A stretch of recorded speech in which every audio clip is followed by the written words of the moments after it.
तपती दोपहरी में पूरा जंगल प्यास से तड़प रहा था। रानो चिड़िया कहीं से अपने नन्ही चोंच में आने की बूंदें भरकर एक घायल हिरन के बच्चे के पास पहुंचती है। घबराओ मत नन्हे दोस्त, बस थोड़ा सा पानी और तुम ठीक हो जाओगे। तभी झाड़ियों के पीछे से एक दिव्य सुनहरी रोशनी फूटी। एक विशाल सफेद पंखों वाले वृद्ध पक्षी प्रकट हुए। उनके चारों ओर एक जादुई आभा थी।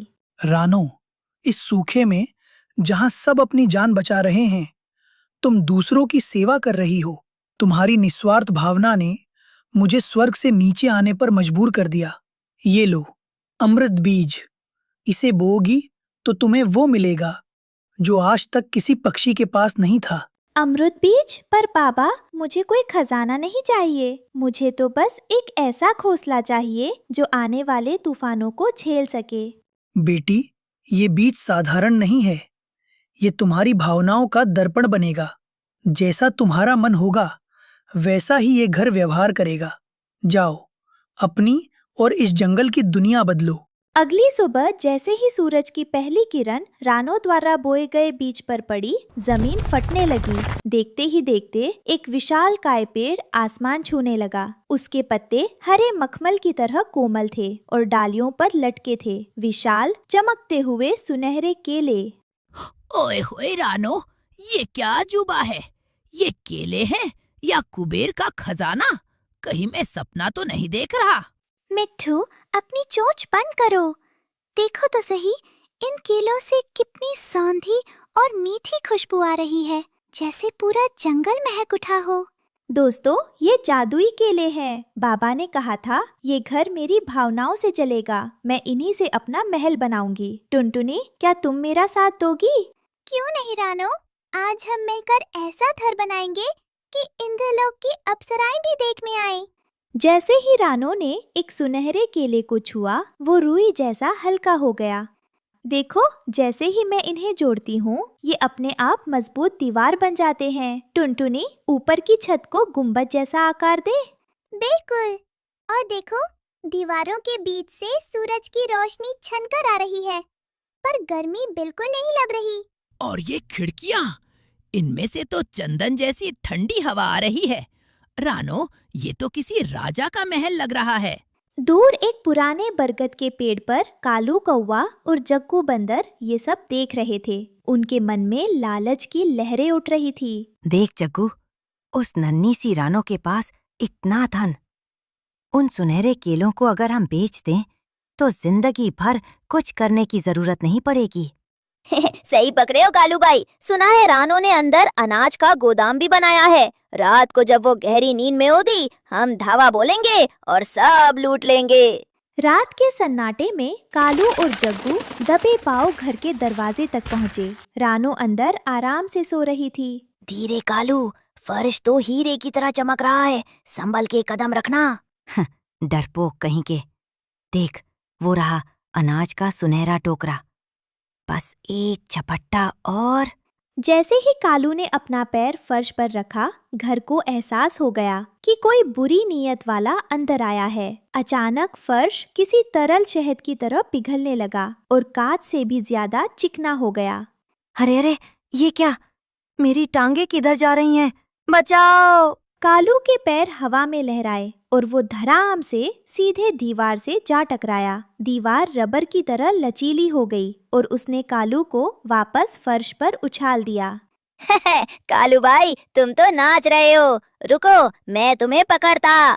जैसे ही जग्गू ने हाथ बढ़ाया, उसका पैर फिसला और वो गोल गोल घूमते हुए लट्टू बन गया। अरे बाप रे, मुझे चक्कर आ रहे हैं, बचाओ।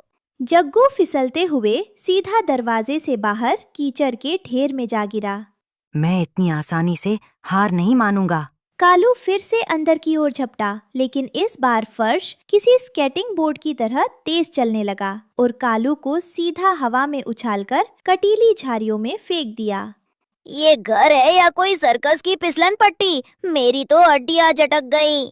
तभी अंदर से रानो की मीठी आवाज आई। वो नींद में करवट बदलते हुए बुदबुदाई, लगता है बाहर कोई फुटबॉल खेल रहा है, खेलने दो। सूरज की पहली किरण के साथ रानो, मिट्ठू और टुनटुनी बाहर आए। उन्होंने देखा कि कालू और जग्गू की हालत खराब है। अरे कालू भाई, रात भर झाड़ियों में क्या ढूंढ रहे थे? और जग्गू, तुम्हारे चेहरे पर ये कीचड़ का मेकअप किसने किया? और देखो तो जग्गू भाई तो लंगड़ी टांग का नाच कर रहे हैं। वो हम तो बस रात को चांद की खूबसूरती देख रहे थे। कालू भाई, मेरा घर अनचाहे और बुरी नियत वाले मेहमानों का स्वागत फिसल कर करता है। अगली बार आना हो तो नियत साफ करके और पूछ कर आना। अचानक जंगल का नजारा बदल गया। दिन में ही रात जैसा अंधेरा छा गया। बर्फीली हवाएं चलने लगी और बड़े बड़े ओले गिरने लगे। पक्षियों के छोटे छोटे घोंसले तिनके की तरह उड़ने लगे। रानो, मेरा घोंसला तो हवा में विलीन हो गया। मेरे छोटे बच्चे ठंड से कांप रहे हैं। हम कहाँ जाएंगे? ये तो प्रलय है। जंगल के आधे पक्षी बेघर हो गए हैं। अगर सिर छुपाने की जगह ना मिली तो कोई नहीं बचेगा। सब शांत हो जाओ, डरो मत। जल्दी आओ और मेरे घर के अंदर आ जाओ। पर रानो, इतने सारे पक्षी और जानवर, तुम्हारा घर तो छोटा है। सब कैसे समाएंगे? भूल गए टुनटुनी, ये घर मेरी भावनाओं से चलता है। अगर मेरा दिल सबके लिए बड़ा हो सकता है तो ये घर भी बड़ा होगा। देखो, जैसे जैसे पक्षी अंदर आने लगे, जादुई केले की दीवारें पीछे खिसकने लगीं। घर अंदर से किसी बड़े हॉल की तरह विशाल होता गया। ओ मेरे प्यारे घर, अपनी ठंडक छोड़ दो। बाहर बहुत ठंड है। अपनी दीवारों से सूरज की ममता वाली गर्मी फैला दो। देखते ही देखते सुनहरी दीवारें सिंदूरी नारंगी रंग में बदलने लगी। उनमें से एक सौंधी सौंधी खुशबू और अद्भुत गर्माहट निकलने लगी। रानो दीदी, यहाँ तो बहुत अच्छा लग रहा है। ऐसा लग रहा है जैसे माँ के पंखों में छिपा हूँ।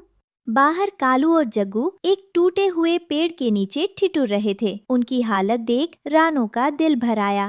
कालू भाई, हमने इस रानो का बुरा चाहा और आज देखो वो सबको बचा रही है। हम कितने नीच हैं। तभी रानो की आवाज गूंजी, कालू, जग्गू, वहाँ मौत को दावत क्यों दे रहे हो? जल्दी अंदर आओ, यहाँ बहुत जगह और बहुत गर्माहट है। नहीं रानो, हमें माफ कर दो। हमने तुम्हारा घर लूटने की कोशिश की थी। हम इस काबिल नहीं कि तुम्हारे इस पवित्र घर में कदम रखें। कालू भाई, मुसीबत के समय कोई दुश्मन नहीं होता। इंसान की पहचान उसकी गलतियों से नहीं बल्कि उन गलतियों को सुधारने से होती है। आओ, अंदर गर्मा गर्म मूंगफली और अनाज का ढेर है। सब मिलकर खाएंगे। तूफान थम गया। आसमान साफ हो गया। सभी पक्षी और जानवर सुरक्षित बाहर निकले। कालू और जग्गू ने रानो के पैर छुए। रानो, आज से ये जग्गू तुम्हारा रक्षक बनेगा। तुमने हमें सिर्फ घर नहीं दिया, एक नई जिंदगी दी है। सच कहा दोस्तों, आज साबित हो गया कि घर ईंट पत्थर या जादुई केलों से नहीं बल्कि प्यार, दया और दूसरों के लिए धड़कने वाले दिल से जादुई बनता है। याद रखना, जब हम दूसरों के लिए अपने दिल और घर के दरवाजे खोलते हैं तो पूरी कायनात हमारे लिए रास्ते बना देती है। दयालुता ही संसार का सबसे बड़ा जादू है। आज भी उस जंगल के बीचों बीच वो सुनहरा बनाना हाउस चमकता है। वो सिर्फ एक घर नहीं बल्कि इस बात का प्रतीक है कि एक छोटा सा अच्छा काम पूरी दुनिया को बदल सकता है। इस कहानी से हमें सीख मिलती है कि बुराई का जवाब अच्छाई से देने पर न केवल दुश्मन बदल जाता है बल्कि संकट भी दूर हो जाता है।